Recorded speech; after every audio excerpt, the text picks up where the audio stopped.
Former member of the League of Assassins, al-Sahfer, the first Canary, now known as White Canary, captain of the Waverider and the Legend. She is Sara Lance. Today, we'll analyze Sara as a TV character to assert if she is a quality LGBTQ plus portrayal or simply a fraudulent role. Let's find out in Queerbait, our good rep.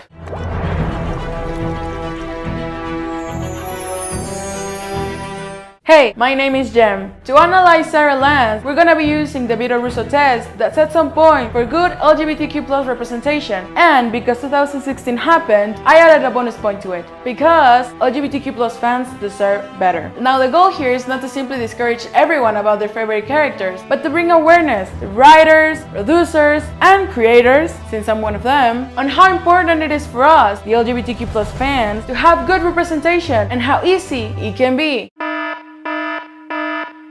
Number 1. The character is identifiably LGBTQIA+. Yes, on Arrow, Sara had two important relationships through her time there. One with Oliver Queen, Green Arrow, and the other one with Nisa Al Ghul, Ra's al Ghul's daughter. Later, on Legends of Tomorrow, her bisexuality is shown a lot more. Like a lot more. And she does have a slight preference for women, but I think that's okay, since this is my case. But yeah, she's definitely LGBTQ+. Number 2. The character is not solely or predominantly defined by their sexual orientation or gender identity. Yes. Although her sexuality is shown quite a lot, what defines her the most are her assassin/fighting abilities, her struggle with the darkness that she sometimes can have from past experiences like being brought back from the freaking dead, and being the captain of the Legends and what all that entails. So, number 3. The LGBTQ plus character is tied into the plot in such a way that their removal will have a significant effect. Yes. She's part of the main characters in the series, and quite frankly, since she's the captain/leader, I would dare to say she's the face of Legends of Tomorrow. So yeah, she's all tied up within the plot of the series. Now, the bonus point that I added. Number 4. The LGBTQ plus character doesn't fall under any harmful trope. No-ish? Oh boy.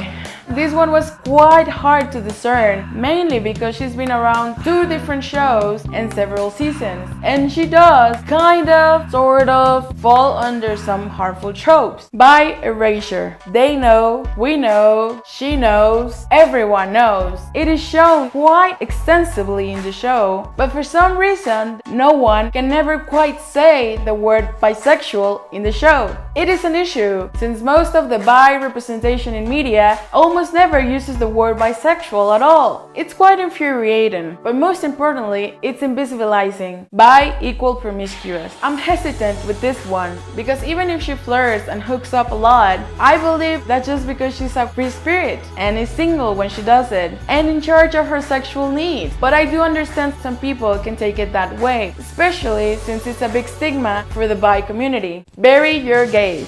Subverted? She's killed off at the beginning of season 3 of Arrow in 2014, and one season later, she's resurrected in 2015. But she comes back all bloodthirsty and such until they restore her soul, but she still has a lot to work on, so off she goes from the show. Until they finally bring her back for good for DC's Legends of Tomorrow in 2016. So she did indeed fall under the bury your gays trope, but she's brought back from the dead and given her own show to lead. So she kind of subverted it? I don't know. Let me know what you think about this in the comments below. Verdict.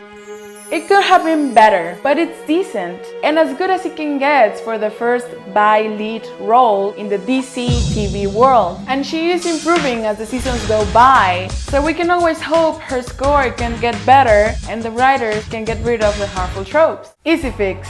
Well, let's see. Bi erasure can easily be fixed by just using the goddamn word bisexual within the show, preferably by her, since they already have been showing it for a long time already. It is used outside the show, so why not inside it?